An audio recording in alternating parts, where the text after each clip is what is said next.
Gogo Joe Show with me, Joe, talking about the blockchain today, the ever elusive blockchain. What exactly is it? I've been wanting to make this episode for a while now, to be perfectly honest with you, because spoiler alert, not a huge fan of blockchain technology, but I've finally found a way to show you visually what a blockchain does and how it operates. I'm very excited to show it with you. Let's get technical.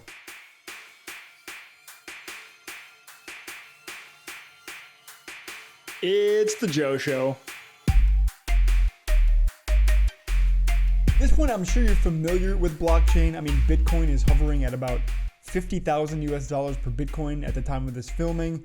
And to be honest, it's the technology that powers it. So I'm sure you've heard the word before, especially in regards to blockchain. But how exactly does it work? I found this awesome online demo that's going to show us how the blockchain works. And I'm going to walk you through it as I'm doing it, so that you can understand it better and why it is both an interesting piece of technology and also not interesting at the same time. So here we are. This is our blockchain. If you're not sure what a blockchain does, it just stores data. It's like a really long Excel sheet that stores data. It could store transaction data. So you sent me a coin and then I sent you back 2 coins. It would register each of these transactions. Could store a long list of passwords. Could store whatever, any sort of data that you want. A whole book could be stored on a blockchain in different blocks, but we'll get to that in a minute. Each blockchain starts with a genesis block, meaning the first block. Very simple. The very first storage of data, the very first entry into the database is the genesis block, the genesis cell, however you want to visualize it in your head. And we can see here, this is our genesis. This is our genesis block. Don't translate, Google. This is our genesis block. Pretty simple. This is our starting point, the genesis of our blockchain. And each block actually contains different pieces of data that are important. The first one that it contains is what's called the index, or the point in the chain. So it starts at 0 and then goes 1, 2, 3, 4, so on and so forth. So the genesis block is always 0 because it is the first one, the genesis of the chain, as I just mentioned. And then after that, it'll have the index of 1 and then 2 and then 3 and so on. So that's the index. And then it also has the timestamp. So here we can see the timestamp. This was generated on Tuesday, October 17th, 2017 at 17:53:20 GMT. That's when this was first generated. And timestamps are very important as it adds to the level of security. So we've got the index, the timestamp, and then there's the hash, which looks very intimidating as it's a long string of numbers and letters, but it's actually pretty easy to understand. You can think of it as like the digital fingerprint of that block. Each block has its own unique hash or digital fingerprint. So the hash is its fingerprint. I'm going to keep saying it so that you get it in your head that the hash is like a digital fingerprint. It's a unique identifier for a block. It also has a special set of rules. It always has a fixed length. So every hash in every blockchain has a different length set by the coder, but it has a fixed length, meaning it will always have, for example, 32 characters. Another special property is that the same data always maps up to the same hash, meaning the hash is calculated with an algorithm, which I'll explain in a minute. So if you change any little piece of the data, which I'll show you also in a minute, the hash itself will change. The digital fingerprint will change. So the data controls how unique the hash is. You also can't go backwards. So you can't take the hash and decrypt it to get the data. That would be impossible. And as I mentioned before, small changes in the data reflects large changes in the hash. There are also invalid and valid hashes, and the coder of the blockchain chooses what requirements a hash or fingerprint must meet in order to be valid. In the case of this particular blockchain demo, the hash must start with 3 zeros, otherwise it is not considered valid. So if a hash at any point starts with 3 zeros, it's considered a valid hash. And a hash actually has a difficulty, which is controlled kind of by the number of zeros that it must start with. So if it needs 5 zeros, that difficulty is considered 5. If it needs 10 zeros, that difficulty is considered 10. So that's an increase in difficulty based on the number of zeros that starts the hash. And the hash, as I mentioned, is calculated with an algorithm. And it's very easy in this demo to understand the algorithm. It takes the following data points. It takes the timestamp of when the block was generated, so a very specific number. It takes the data contained within that block. So in this case, welcome to blockchain demo 2.0. It takes the index number, which in this case is 0. We know it always starts with 0 because this is the Genesis block. And then it adds in one other piece of flavor, which is called the nonce. And we see that over here in the bottom right-hand corner. The number is 604. It's a number in this case. And the nonce is important because it actually is what will come into play when we talk about mining. But I want to just demonstrate something very quickly before I get into the nonce, and that is the data set. So right now we have a valid hash, right? And it says welcome to blockchain demo 2.0. But what if I change it to welcome to blockchain demo 3.0? All of a sudden the hash has changed completely. You saw it happen in front of your eyes. None of these numbers are the same. The whole hash changed. The digital fingerprint is completely different because it's combining this data set with the timestamp, with the index, with the previous hash, if there is a previous hash, so the last block, and with the nonce. And the nonce is actually what comes into play when you are mining. So if I click here, it'll generate a new nonce. Now it's 5547. Before it was like 604 or something. And we can see here that the hash starts with 3 zeros, which, as I mentioned, is a valid number or valid hash for this particular demo blockchain. And it's figured out by, you start at 1, and this is the mining process. You start at 1 and you combine all of the data points. So the text in this case, the timestamp, the index, the hash, the previous hash, and then the number 1.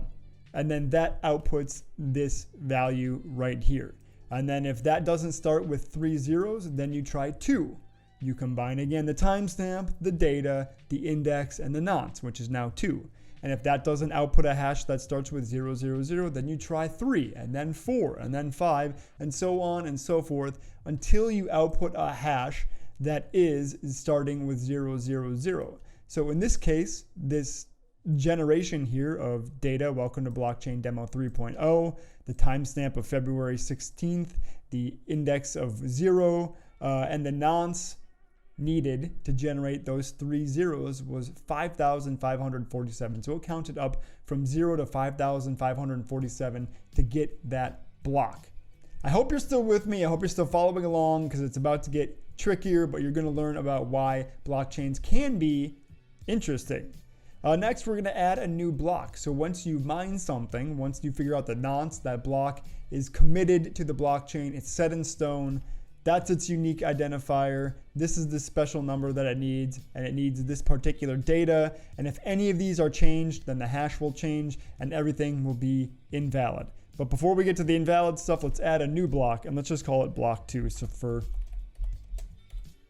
easiness sake, add new block. Boom. Now we have block 2. Its data is just block 2. The previous hash we can see here is 0061E, not 61, 6E1786, which we can see here matches up at the top, 006E1. That is the previous hash.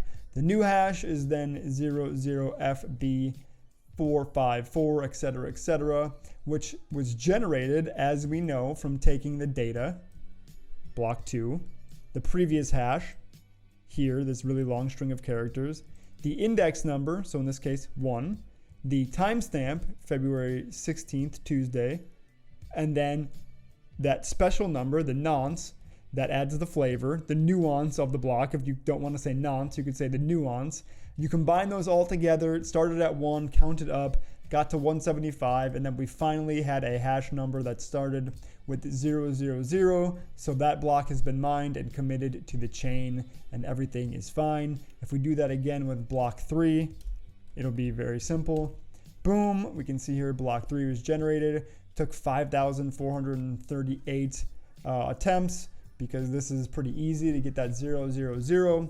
But now you can see, as you need more zeros preceding it, so if I needed 10 zeros preceding it, before it could be considered a valid hash, it would take probably a lot longer to figure out what number fits exactly to get that 0.0000000 hash to commit it to the chain. And that is the process of mining. At this point with Bitcoin, for example, it probably, and I don't know, I'm just taking a guess, it probably needs, I don't know, 15, 16, 20 zeros or whatever preceding it, a very specific requirement, which means it takes longer and longer and longer and a lot more computing power to figure out which nonce it needs to add the chain, or to add that block to the chain for commitment. So with that explanation, you can see why Bitcoin mining takes so much computing power and why it also takes so long now to commit a new block to the chain, because it needs to compute these really long algorithms to get a very unique hash to fit that exact block before it can move on to the next block and the next mining opportunity. And coming back to the chain here, the reason the previous hash is used in this calculation is because it adds to the security. So if I go to block 2 and instead say, no, this was block 1, all of a sudden it computes again with the timestamp, the index, the previous hash, the nonce, which before I think was like 176 or something. And all of a sudden it doesn't have that same hash number because the one piece of data is different. It's block 1 instead of 2. So everything changes. There's that large change reflected in the digital fingerprint. And thus this is an invalid hash, which means that the next block, block 3, is now also invalid, which we can see here in red. And that was just because of one little small change. Now if I add it back here, boom, everything is back to normal and it's no big deal. And so this is where the hacking comes in. For somebody to hack a blockchain, especially if it's a very long and very distributed blockchain, they would have to hack each block in sequence and then recalculate the hash, and also tell all of the other people that have that index or that ledger, not index, and then they have to tell all the other people that have the database that theirs is the correct one. Which brings us to peers, which is important for blockchain. And note, I had to refresh my browser, so everything is going to look a little bit different, but it doesn't really matter. Just want to give you a heads up on that. So here we are, we have 4 people with our blockchain. We have Satoshi, we have Yuko, we have Van, and we have Paloma. Again, my blockchain is reset, so we're going to generate a couple new blocks here. So this is block 2. Block space 2. And then let's add block 3. And there we go. So when you're adding new blocks here, when you have peers on the network, they get an update that a new block has been added. So as we can see here, Yuko has the blockchain, Van has our blockchain, and Paloma has our blockchain. But let's say that Paloma is trying to hack the chain and say that this is not block 2, this is block 1. Her hash is then invalid, and the next block is also invalid because, as we know, all of the calculations are different. And if we go back over to Satoshi, the guy who started the blockchain, we can see that his chain has not been affected at all. And if we look at his log from Paloma,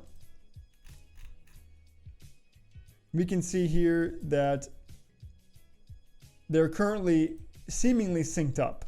So everybody is currently seemingly synced up except Paloma, who has this wrong block. So let's say she also wants to add her own block to the chain.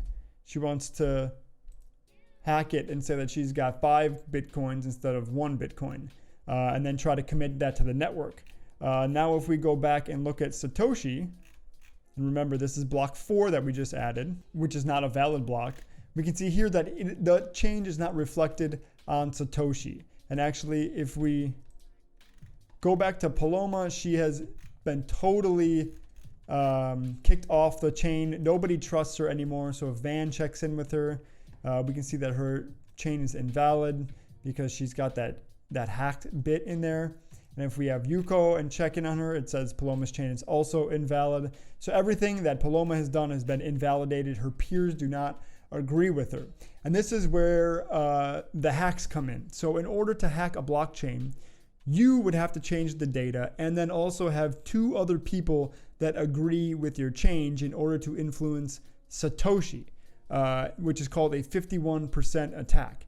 It is very hard to do, again, because you have to have a synchronized attack across 3 people in this case to gang up on one person.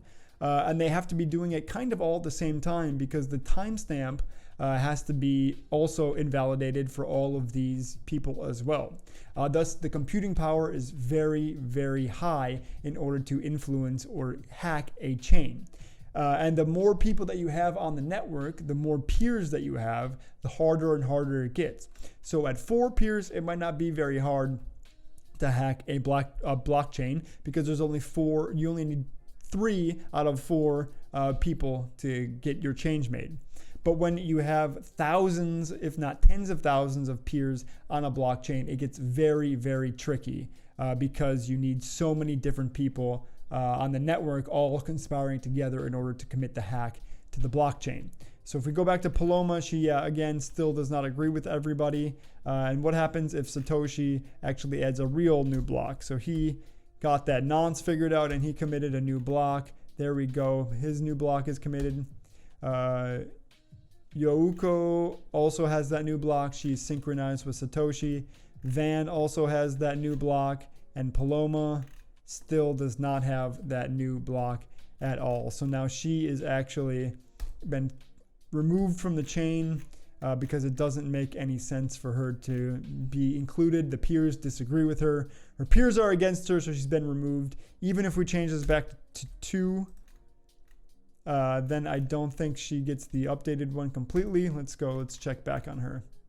Now her block is still incorrect. It does not have the correct hash, probably because the timestamp is different. So if we add a block 5 to Satoshi, even though she tried to correct her mistake, I believe Paloma has been kicked off. Yuko's got 5, Van has block 5, and Paloma actually has been righted. So she resynced with everybody once her previous hashes have been fixed, and now she's back on the blockchain.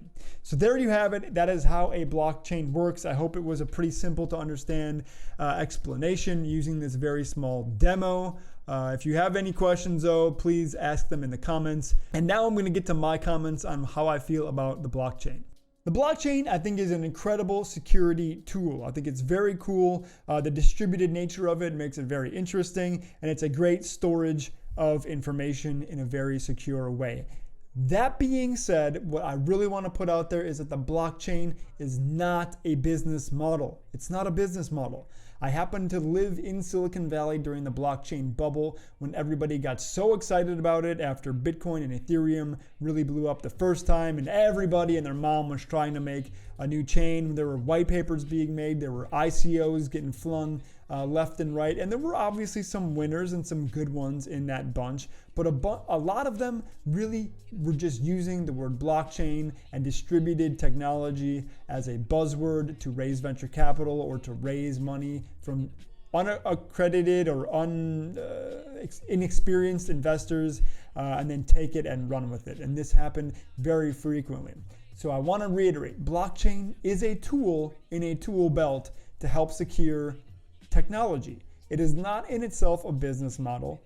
You cannot make money using just blockchain technology. You need a string of things and events around the chain and other technologies within the chain to support it, but it is not itself a business model at all, and people really fail to grasp this. So I want to drive this home. It is an incredible security tool. It is incredible for encryption.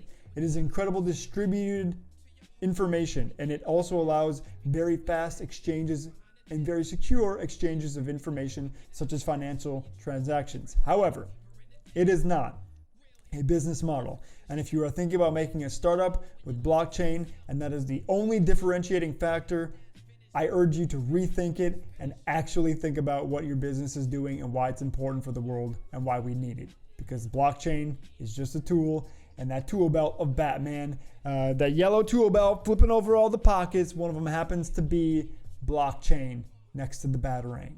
I hope you enjoyed my show and the explanation and you understand blockchain just a little bit better. If you like my content, hit that subscribe button, and the biggest compliment that you can give me is sharing me with a friend. That would be awesome of you, because then hopefully they will like, comment, and subscribe just like you should. But until next time, I hope you text something good because you know it. I love you.